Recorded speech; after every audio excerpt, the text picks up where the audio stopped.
Hello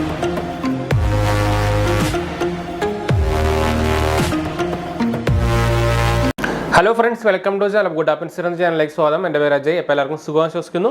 അപ്പോൾ നമ്മളിന്ന് പറയാൻ പോകുന്നത് ടോപ്പ് 5 FD ക്രെഡിറ്റ് കാർഡിനെ കുറിച്ചാണ്. അതായത് ഫിക്സഡ് ഡെപ്പോസിറ്റ് കിട്ടുന്ന ക്രെഡിറ്റ് കാർഡുകൾ.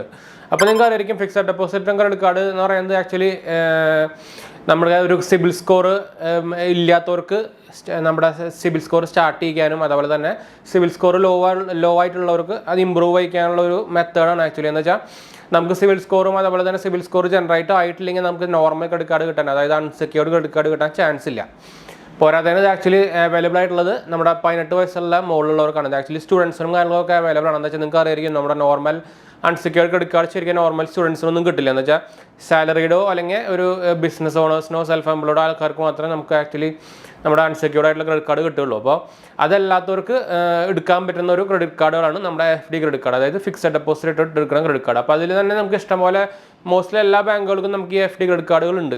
അപ്പോൾ അതിൽ ഇപ്പോൾ ലേറ്റസ്റ്റ് ആയിട്ട് ഭയങ്കര ഫേമസ് ആയിട്ട് നിൽക്കുന്നതാണ് നമ്മുടെ വൺ കാർഡ് ലൈറ്റ് എന്ന് പറയുന്നത്. അപ്പോൾ നിങ്ങൾക്ക് എല്ലാവർക്കും അറിയായിരിക്കും നമ്മുടെ SBM ബാങ്കായിട്ട് ടൈപ്പ് ചെയ്തിട്ട് കൊടുക്കുന്ന ഒരു FD ക്രെഡിറ്റ് കാർഡാണ് നമ്മുടെ വൺ കാർഡ് ലൈറ്റ് എന്ന് പറയുന്നത്. അപ്പോൾ നമ്മൾ ആ ടോപ്പ് 5 വെച്ചിരിക്കുന്നത് ഫസ്റ്റ് വൺ കാർഡ് തന്നെയാണ്. കാരണം വേറെ ഒന്നുമല്ല, നമുക്ക് ക്രെഡിറ്റ് ലിമിറ്റ് നമുക്ക് എല്ലാത്തിനും നമ്മൾ FD എമൗണ്ടിനനുസരിച്ച് ക്രെഡിറ്റ് ലിമിറ്റ് കിട്ടുന്ന ആണ് ഇതിൻ്റെ ആക്ച്വലി ഒരു പരിപാടി. ആക്ച്വലി നമുക്ക് നോക്കിക്കഴിഞ്ഞാൽ ഒരു 70% to 100% ആണ് നമുക്ക് ക്രെഡിറ്റ് ലിമിറ്റ് കിട്ടുക നമ്മുടെ FD എമൗണ്ടിൻ്റെ. അതിൽ ഏറ്റവും കൂടുതൽ ലിമിറ്റ് തരുന്നതാണ് നമ്മുടെ വൺ കാർഡ്. അതായത് 100% മുകളിൽ നമുക്ക് കിട്ടുന്നുണ്ട്. അതായത് 110% നമുക്ക് ക്രെഡിറ്റ് ലിമിറ്റ് കിട്ടുന്നുണ്ട്. എക്സാമ്പിൾ പറഞ്ഞാൽ 2000 ഇട്ട് കഴിഞ്ഞാൽ 2200 വരെ നമുക്ക് ക്രെഡിറ്റ് ലിമിറ്റ് കിട്ടും. പിന്നെ വേറൊരു മെയിൻ കാര്യമാണ് നമ്മളിപ്പോൾ പറഞ്ഞതെന്ന് വെച്ചാൽ ഏറ്റവും കുറഞ്ഞ എമൗണ്ട് 2000 ആണ്. ബാക്കി എല്ലാത്തിനും 15ഉം 10ഉം ഒക്കെയാണ് സ്റ്റാർട്ടിങ് വരുന്നത് ബാക്കി എല്ലാ ബാങ്കുകൾക്കും. പിന്നെ അത് ആക്ച്വലി ഫുൾ ഡിജിറ്റൽ പ്രോസസ്സാണ്. അപ്പോൾ നമുക്ക് സ്റ്റാർട്ട് ചെയ്യാനും എന്ന് വെച്ചാൽ സ്റ്റാർട്ടിങ് തുടങ്ങാനും ഒക്കെ ഭയങ്കര ഈസിയാണ്. ബാക്കിയുള്ള പോലെ ബ്രാഞ്ചിലേക്കും കാര്യങ്ങളൊക്കെ പോകണ്ട. അപ്പോൾ അങ്ങനെ ഒരു പ്ലസ് പോയിന്റ് ഉണ്ട്. പിന്നെ ഇതിൻ്റെ റിവാർഡ് പോയിന്റ് സിസ്റ്റം അത്യാവശ്യം നല്ലതാണെന്ന് വെച്ചാൽ റിവാർഡ് റേറ്റ് കുറവാണ്, പക്ഷേ എന്നാലും നമുക്ക് റിവാർഡ് കിട്ടുന്നത് ആക്ച്വലി നമുക്ക് ഡയറക്റ്റ്ലി കൺവേർട്ട് ചെയ്യാൻ പറ്റും, ക്യാഷിലേക്ക് അല്ലെങ്കിൽ ക്രെഡിറ്റിലേക്ക് കൺവേർട്ട് ചെയ്യാൻ പറ്റും. അതൊക്കെ ഭയങ്കര ഒരു നല്ലൊരു ഫീച്ചറാണ് വൺ കാർഡിൻ്റെ. അപ്പോൾ ഞാൻ ആക്ച്വലി നോർമൽ വൺ കാർഡ് എൻ്റെ യൂസറാണ് 5-6 മാസമായിട്ട്. അപ്പോൾ എൻ്റെ സൗത്ത് ഇന്ത്യൻ ബാങ്കിനാണ്. പക്ഷേ നമുക്ക് FD ക്രെഡിറ്റ് കാർഡ് കാര്യം പറയുമ്പോൾ അത് കൊടുക്കുന്നത് SBM ബാങ്കാണ്. SBM ബാങ്ക് ഇന്ത്യ ഒരു ഫോറിൻ ബാങ്കാണ്. സ്റ്റേറ്റ് ബാങ്ക് ഓഫ് മൊറീഷ്യസ് എന്നാണ് അതിൻ്റെ ഫുൾ നെയിം വരുന്നത്. അപ്പോൾ നിങ്ങൾക്ക് SBM ബാങ്കിൽ നിന്ന് ഗൂഗിൾ അടിച്ചു കൊടുത്ത് നിങ്ങൾക്ക് ഇന്ത്യൻ ബ്രാഞ്ച് ആയിട്ട് കിട്ടും. അതിൻ്റെ ഇവിടുത്തെ സബ്സിഡറിയാണ് നമ്മുടെ SBM ബാങ്ക് ഇന്ത്യ എന്ന് പറയുന്നത്. അപ്പോൾ മോസ്റ്റ്ലി നിങ്ങൾക്ക് എല്ലാവർക്കും കണ്ടിട്ടായിരിക്കും ഈ പേ ലെറ്റർ കാർഡ്സും എല്ലാം കൊടുക്കുന്നത് ആക്ച്വലി ഈ നമ്മുടെ SBM ബാങ്ക് ആയിരിക്കും. അപ്പോൾ അത്യാവശ്യം നല്ല ഒരു എന്താ പറയുക ഫോറിൻ ബാങ്കാണ്. അത്യാവശ്യം നല്ല സംഭവം RBI അപ്രൂവ്ഡ് ആയിട്ടുള്ള ഒരു ബാങ്ക് തന്നെയാണ്.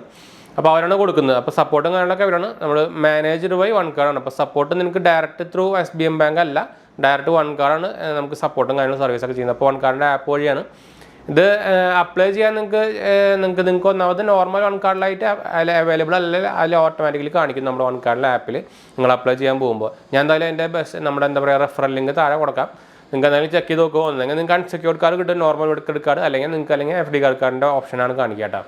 അതിൽ ഞാൻ പറഞ്ഞ പോലെ തന്നെ ഇതിൽ മിനിമം എമൗണ്ട് വരുന്നത് 2000 രൂപയാണ്. 2000 ഇട്ട് കഴിഞ്ഞാൽ നമുക്കറിയാം 2200 110% കിട്ടും. പക്ഷേ 2000 ഇട്ടിട്ട് ശരിക്കും ആക്ച്വലി വലിയ കാര്യമില്ല. എന്ന് വെച്ചാൽ നമുക്ക് FD ഇടുന്നത് എന്തുകൊണ്ടാണ്, നമുക്ക് എൻ്റെ ഇൻട്രസ്റ്റ് കിട്ടാനും ആ ലിക്വിഡ് ക്യാഷ് വേറെ സ്ഥലത്തേക്ക് പോകാണ്ടിരിക്കാനും ആ എമൗണ്ട് നമുക്ക് ക്രെഡിറ്റ് കാർഡിലത്തെ ലിമിറ്റ് കൊണ്ട് നമുക്ക് വേറെ യൂസ് ചെയ്യാനുമാണ്. അപ്പോൾ 2000 ഇട്ടിട്ട് നിങ്ങൾക്ക് ക്രെഡിറ്റ് ലിമിറ്റ് ഇൻട്രസ്റ്റ് ഇടൊന്നും ചെയ്യാൻ പറ്റില്ല. അപ്പോൾ മിനിമം 10 ഞാൻ പറയുക എന്ന് വെച്ചാൽ. പിന്നെ ബാക്കിയെല്ലാം നിങ്ങളുടെ ഇഷ്ടം, ഞാൻ എന്തായാലും റെക്കമെൻഡേഷനും കാര്യങ്ങളൊന്നും അല്ല കേട്ടോ. പിന്നെ ഞാൻ വേറൊരു പോയിന്റ് എന്ന് പറയുന്നത് മിനിമം 6 മാസത്തെങ്കിലും ഇടണം. എന്ന് വെച്ചാൽ 6 മാസത്തിന് മുമ്പ് നിങ്ങൾ ഈ FDയുടെ എമൗണ്ട് ക്യാൻസൽ ചെയ്യാനൊക്കെ നോക്കിക്കഴിഞ്ഞാൽ ഓട്ടോമാറ്റിക്കലി കാർഡ് ക്ലോസ് ആവും, അത് വേറെ കാര്യം. അതല്ലാണ്ട് വേറെ ക്യാൻസലേഷൻ ചാർജ്, കാർഡിൻ്റെ ചാർജും കാര്യങ്ങളൊക്കെ വരും. അത് വൺ കാർഡിന് മാത്രമല്ല എല്ലാ ബാങ്കിനും വരും. അപ്പോൾ നമ്മൾ ഫസ്റ്റ് പറയുന്നത് വൺ കാർഡാണ് കേട്ടോ. അടുത്ത് നമ്മൾ പറയാൻ പോകുന്നത് നമ്മുടെ ICICI ബാങ്കിൻ്റെ ഇൻസ്റ്റൻറ്റ് പ്ലാറ്റിനം ക്രെഡിറ്റ് കാർഡിനെ കുറിച്ചാണ്. അത് നമുക്ക് നിങ്ങൾക്കറിയായിരിക്കും നമുക്കിത് ആക്ച്വലി അൺസെക്യൂർഡ് ആയിട്ടും കിട്ടും, സെക്യൂർഡ് കാർഡായിട്ടും കിട്ടും. പക്ഷേ നമുക്ക് ഇപ്പോൾ ഓഫർ ഇല്ലെങ്കിൽ അല്ലെങ്കിൽ 18 അബോ അല്ലെങ്കിൽ സാലറിയുടെ അല്ലെങ്കിൽ നിങ്ങൾക്ക് എടുക്കാൻ പറ്റുന്ന ഒരു കാർഡാണത്. ഫ്രീ കാർഡാണ്. നമുക്ക് 90% വരെ നമുക്ക് ഇതിൻ്റെ ക്രെഡിറ്റ് ലിമിറ്റ് ഇടുന്നതിൻ്റെ FDൻ്റെ 90% മിനിമം വരുന്നത് 10000 എമൗണ്ടാണ് കേട്ടോ. അപ്പോൾ അത്യാവശ്യം നല്ല കുഴപ്പമില്ലാത്ത ഒരു കാർഡ് തന്നെയാണ്. അത്യാവശ്യം ഓഫേഴ്സ് നിങ്ങൾക്ക് അറിയായിരിക്കും. ICICI ബാങ്കിൻ്റെ കാർഡിന് നല്ല ഓഫേഴ്സ് വരുന്നതാണ് ഓൺലൈനും കാര്യങ്ങളൊക്കെ ആയിട്ട്. അപ്പോൾ നല്ലൊരു കാർഡ് തന്നെയാണ്, നിങ്ങൾക്ക് നോക്കാവുന്ന കാർഡ് തന്നെയാണ്. മൂന്നാമത്തെ കാർഡ് നമ്മൾ വെച്ചേക്കുന്നത് കൊഡാക്കിൻ്റെ 811 കാർഡാണ്. ഇത് നമുക്ക് 15000 നമുക്ക് ലിമിറ്റ് വരുന്നത് സ്റ്റാർട്ടിങ്. അപ്പോൾ 15000 ഇട്ട് കഴിഞ്ഞാൽ നമുക്ക് ലിമിറ്റ് കിട്ടുന്നത് 80 to 90% ആണ് കിട്ടുക. അത് ഡിപ്പെൻസ് ആണ്. നമുക്കിത് ഫ്രീ കാർഡ് തന്നെയാണ് വരുന്നത്, ചാർജും വേറെ കാര്യങ്ങളൊന്നും ഇല്ല കേട്ടോ. അപ്പോൾ നമ്മൾ പിന്നെ നാലാമത്തെ കാർഡ് നമ്മൾ പറയുമ്പോൾ നമ്മുടെ SBI ബാങ്കിൻ്റെ SBIൻ്റെ ഉന്നതി കാർഡാണ്. ഇത് നമുക്ക് സ്റ്റാർട്ടിങ് വരുന്നത് 25,000 ആണ് നമുക്കൊരു ലിമിറ്റ് സ്റ്റാർട്ടിങ് വരുന്നത്. അപ്പോൾ അത് കുറച്ച് കൂടുതലാണ്. പിന്നെ 4 കൊല്ലത്തേക്ക് നമുക്ക് ആനുവൽ ഫീസും കാര്യങ്ങളൊന്നും ഇല്ല. അതിന് ശേഷം നമുക്ക് വരും. പിന്നെ ഇത് ഈ 6 മാസം മിനിമം ഉണ്ട് എല്ലാത്തിനും. ഇതെല്ലാം ബാധകമാണ്. വൺ കാർഡ് മാത്രമല്ല ഇതെല്ലാം ബാധകമാണ് കേട്ടോ. പിന്നെ നമുക്ക് ഞാൻ കൊടുത്തേക്കുന്നത് ആക്ച്വലി ലാസ്റ്റ് കൊടുത്തേക്കുന്ന ആക്സിസ് ബാങ്കിൻ്റെയാണ് ഇൻസ്റ്റാ ഈസി ക്രെഡിറ്റ് കാർഡ്. അത് നമുക്ക് സ്റ്റാർട്ടിങ് വരുന്നത് 20,000 ആണ്. 80% ക്രെഡിറ്റ് ലിമിറ്റ് കിട്ടാറ്. ആക്സിസ് ബാങ്കിന് ഞാൻ കൊടുക്കാൻ കാരണം എന്താ വെച്ചാൽ നമുക്ക് അതിൻ്റെ സർവീസും കാര്യങ്ങളൊക്കെ എനിക്ക് അത്രയ്ക്ക് അങ്ങോട്ട് ഇതായിട്ട് തോന്നിയിട്ടില്ല. ചില ഏരിയയിൽ പക്ഷേ നല്ല സർവീസ് കിട്ടുന്നുണ്ട്. പക്ഷേ നോർമലി സർവീസൊക്കെ കുറച്ച് മോശമാണെന്ന് ഞാൻ കേട്ടിട്ടുണ്ട്. എന്താ വെച്ചാൽ എൻ്റെ ഓൾറെഡി ആക്സിസ് ബാങ്കിൻ്റെ കാർഡൊക്കെ ഉണ്ടായിരുന്നു. നോർമൽ അൺസെക്യൂർഡ് കാർഡ് ഉണ്ടായിരുന്നു. അപ്പോൾ അതിൻ്റെ ഒരു എക്സ്പീരിയൻസിലാണ് നമ്മളിത് ലാസ്റ്റ് വെച്ചിരിക്കുന്നത്. അപ്പോൾ ചിലവർക്ക് നല്ല എക്സ്പീരിയൻസ് ഉണ്ടായിരിക്കും. അവർക്കൊന്ന് കമൻറ്റ് ചെയ്യാൻ നിങ്ങൾക്ക് എങ്ങനെ ആക്സിസ് ബാങ്കിൻ്റെ എക്സ്പീരിയൻസ് എങ്ങനെ ഉണ്ടായിരുന്നു. അപ്പോൾ ഈ 5 കാർഡാണ് നമ്മൾ ടോപ്പ് 5 നമ്മൾ FD ക്രെഡിറ്റ് കാർഡിൽ വെച്ചിരിക്കുന്നത് കേട്ടോ. അപ്പോൾ നമുക്കിത് അറിയാം. പിന്നെ നമ്മൾ നോക്കുന്നത് എലിജിബിലിറ്റിയാണ്. അപ്പോൾ എലിജിബിലിറ്റി നിങ്ങൾക്ക് അറിയായിരിക്കും. നമുക്ക് 18 വയസ്സിൻ്റെ മുകളിലായിരിക്കണം. അതുപോലെ ഇന്ത്യൻ റെസിഡൻ്റ് ആയിരിക്കണം. അതുപോലെ തന്നെ നമുക്ക് ആ ലിമിറ്റ് FD അക്കൗണ്ട് വേണം. അതല്ലെങ്കിൽ നിങ്ങൾ FD ഓൾറെഡി അക്കൗണ്ട് ഉണ്ടെങ്കിൽ നിങ്ങൾക്ക് ഡയറക്റ്റ്ലി ബാങ്ക് അക്കൗണ്ട് കിട്ടും. ബ്രാഞ്ചിൽ പോയി കഴിഞ്ഞാൽ ഓൺലൈനും ഇപ്പോൾ അവൈലബിൾ ആണ്. മോസ്റ്റ്ലി എടുക്കാൻ പറ്റുന്നതാണ്. അല്ലെങ്കിൽ നിങ്ങൾക്ക് അപ്പോൾ തന്നെ FD തുടങ്ങിയിട്ട് അപ്പോൾ തന്നെ നിങ്ങൾക്ക് കാർഡ് എടുക്കാൻ ചെയ്യാം കേട്ടോ. അതാണ് എൻ്റെ എലിജിബിലിറ്റി വരുന്നത്. വേറെ പ്രത്യേകിച്ച് എന്താ പറയുക ഡോക്യുമെൻറ്റ്സും ഇപ്പോൾ അടുത്ത് നമ്മൾ പറയാൻ പോകുന്നത് ഡോക്യുമെൻറ്റ്സ് ആണ്. അപ്പോൾ ഡോക്യുമെൻറ്റ്സും കാര്യങ്ങളൊന്നും ആവശ്യമില്ല വേറെ. പിന്നെ നിങ്ങൾക്ക് ഇപ്പോൾ FD ഫസ്റ്റായിട്ട് തുടങ്ങണമെങ്കിൽ നിങ്ങളുടെ ID പ്രൂഫും കാര്യങ്ങളൊക്കെ വേണ്ടി വരും. അപ്പോൾ അത്രേ ഉള്ളൂ, വേറെ ഒന്നുമില്ല കേട്ടോ. പിന്നെ ബെനിഫിറ്റ്സ് എന്ന് പറയുന്നത് നമ്മുടെ നോർമൽ കാർഡിൻ്റെ എല്ലാ ബെനിഫിറ്റ്സും നമുക്ക് FD ക്രെഡിറ്റ് കാർഡിന് കിട്ടുന്നുണ്ട്. അതായത് റിവാർഡ് സിസ്റ്റം ആയിക്കോട്ടെ, EMI ഫെസിലിറ്റി ആയിക്കോട്ടെ, എല്ലാം നമുക്ക് ഈ FD ക്രെഡിറ്റ് കാർഡിലായാലും കിട്ടുന്നുണ്ട്. അപ്പോൾ എക്സാമ്പിൾ പറയുകയാണെങ്കിൽ നമുക്കിപ്പോൾ 2,500 രൂപയുടെ മുകളിലുള്ള പർച്ചേസുകൾക്കൊക്കെ നമുക്ക് EMI ആയിട്ട് കൺവേർട്ട് ചെയ്യാനുള്ള ഓപ്ഷൻസ് നമുക്ക് ഈ FD ക്രെഡിറ്റ് കാർഡിലും കിട്ടുന്നുണ്ട്. അത് ഡിപ്പെൻഡ്സ് അപ്പോൺ കാർഡുണ്ട്. ചിലതിൽ 2,500 മുകളിലായിരിക്കും, ചിലതിൽ 3,000 മുകളിലായിരിക്കും. അപ്പോൾ നമ്മുടെ ICICI ബാങ്കിൻ്റെ ഒക്കെ 3,000 മുകളിലാണ്. വൺ കാർഡിലൊക്കെ 2,500 മുകളിലാണ്. അപ്പോൾ അത് നിങ്ങൾക്ക് ആപ്പിൽ കയറിയിട്ട് തന്നെ നിങ്ങൾക്ക് കൺവേർട്ട് ചെയ്യാൻ പറ്റും 2-3 ദിവസം കഴിഞ്ഞാൽ നമ്മൾ പർച്ചേസ് ചെയ്ത് കഴിഞ്ഞിട്ട്. പക്ഷേ നിങ്ങൾക്ക് ആ ലിമിറ്റ് ഉണ്ടായിരിക്കണം. അതായത് ഇപ്പോൾ എക്സാമ്പിൾ പറയുകയാണെങ്കിൽ 2,000 രൂപയുടെ ഇപ്പോൾ വൺ കാർഡിൻ്റെ എക്സാമ്പിൾ പറയുകയാണെങ്കിൽ നമ്മൾ വൺ കാർഡിൽ 2,000 ഇട്ടിട്ട് 1,200 കിട്ടിയപ്പോൾ ഞാനത് EMI കൺവേർട്ട് ചെയ്യാൻ പറ്റില്ല. എന്ന് വെച്ചാൽ മിനിമം ട്രാൻസാക്ഷൻ 2,500 ആണ്. ഇപ്പോൾ എക്സാമ്പിൾ പറയുകയാണെങ്കിൽ 10,000 ഇട്ടിട്ട് നമുക്കൊരു 10,500 ഒക്കെ കിട്ടി കഴിഞ്ഞാൽ നമുക്ക് ഇപ്പോൾ ഒരു 3,000 ഒരു പ്രൊഡക്റ്റ് വാങ്ങിച്ചു കഴിഞ്ഞാൽ നമുക്കത് EMI ആയിട്ട് കൺവേർട്ട് ചെയ്യാൻ പറ്റും.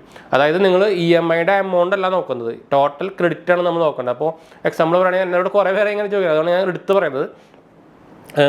അപ്പോൾ നിങ്ങൾക്കൊരു 5,000 രൂപ സാധനം വാങ്ങിക്കണം വിചാരിക്കാം. അപ്പോൾ നിങ്ങളുടെ കാർഡിൽ 5,000 രൂപ ക്രെഡിറ്റ് ലിമിറ്റ് വേണം. EMIയുടെ എമൗണ്ട് അല്ല നോക്കേണ്ടത്.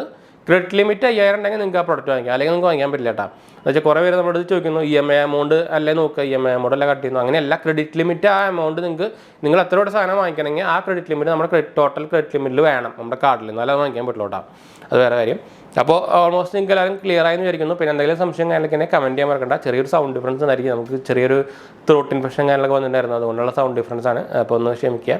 അപ്പോൾ എന്തെങ്കിലും സംശയം കമൻറ്റ് ചെയ്യാൻ മറക്കണ്ട. നമ്മൾ എല്ലാ കമൻറ്റും റിപ്ലൈ കൊടുക്കുന്നതാണ്. അതുപോലെ തന്നെ നിങ്ങൾക്ക് നമ്മുടെ ഇൻസ്റ്റാഗ്രാമിലും ഫേസ്ബുക്കിലും കോൺടാക്ട് ചെയ്യാൻ ഫോളോ ചെയ്യാനും മറക്കണ്ട. പിന്നെ നമ്മുടെ ആമസോണിൽ നമ്മൾ ഒരു പേജ് തുടങ്ങിയിട്ടുണ്ടായിരുന്നു. നമ്മുടെ ചാനലിലെ പേജാണ്, ഒന്ന് ചെക്കൗട്ട് ചെയ്ത് നോക്കാൻ മറക്കണ്ട. നിങ്ങൾ എന്തായാലും URL കണ്ടിട്ടുണ്ടായിരിക്കും. നിങ്ങൾക്ക് ആമസോൺ പർച്ചേസിങ് എന്തായാലും എളുപ്പമാക്കുന്ന ഒരു വെബ്സൈറ്റ് തന്നെയായിരിക്കും ഇരിക്കുന്നു കേട്ടോ. അപ്പോൾ നോക്കാൻ മറക്കണ്ട, ചെക്കൗട്ട് ചെയ്ത് നോക്കാൻ മറക്കണ്ട, ഫ്രണ്ട്സിലേക്ക് ഷെയർ ചെയ്യാനും മറക്കണ്ട. അപ്പോൾ നമുക്ക് അടുത്തൊരു കാണാം. ബൈ.